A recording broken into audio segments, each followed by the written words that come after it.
Nous avons vu quelles étaient les raisons pour vous lancer sur les réseaux sociaux et nous allons voir maintenant quelques chiffres qui ont leur importance. 66% des TPE-PME disposent d'un site Internet en 2021 contre 37% en 2020. C'est-à-dire qu'avant la pandémie, il n'y avait que 37% des TPE qui possédaient un site Internet. La pandémie a permis de réaliser, en tout cas, l'impact nécessaire du digital. Et aujourd'hui, ce chiffre a doublé. Mais aujourd'hui, toutes les TPE-PME n'ont pas encore de site Internet. Les moteurs de recherche génèrent 300% plus de trafic vers les sites Internet de contenu que les médias sociaux. Il est donc important d'avoir des stratégies variées et pas uniquement sur un canal. Les 4,5 milliards d'utilisateurs utilisent les réseaux sociaux chaque jour et sont sensibles aux messages de marque. Ce serait dommage de ne pas y être pour développer votre business. Il est donc nécessaire de travailler votre visibilité. Et nous allons voir des chiffres concernant les plateformes qui sont assez parlants. Avec Facebook, Facebook est mort, mais Facebook est toujours là, avec 2,85 milliards d'utilisateurs par mois dans le monde. Ensuite, il est suivi de YouTube, où là, on est dans le moteur de recherche vidéo, mais également réseau social, puisqu'on peut échanger, avec plus de 2 milliards d'utilisateurs par mois, suivi d'Instagram, avec 1,38 milliard d'utilisateurs par mois. Ces chiffres datent de début 2022. Je suis prête à parier qu'ils vont changer très vite et que TikTok va monter sur le podium et Facebook descendre un petit peu.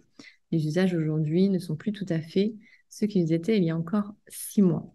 Et vous allez le voir, le paysage des réseaux sociaux change assez vite.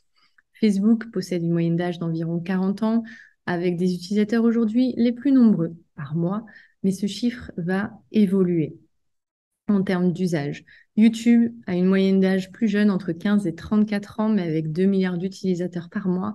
Il va rester, car il a un usage qui est très développé et la vidéo est le média le plus consommé. Donc, avec les évolutions qu'est en train de mettre YouTube, on peut estimer qu'il va rester dans le top du podium. Instagram, avec 1,38 milliard d'utilisateurs par mois et une moyenne d'âge entre 15 et 34 ans, on est plus sur du lifestyle. Néanmoins, une belle audience qui existe aujourd'hui sur ce canal qui est très, très utilisé, notamment par les jeunes entre 24 et 34 ans. TikTok, on ne l'avait pas vu arriver. Avec la pandémie, il a explosé. Il était passé de 800 millions d'utilisateurs au mois de mars à 1 milliard quelques mois après.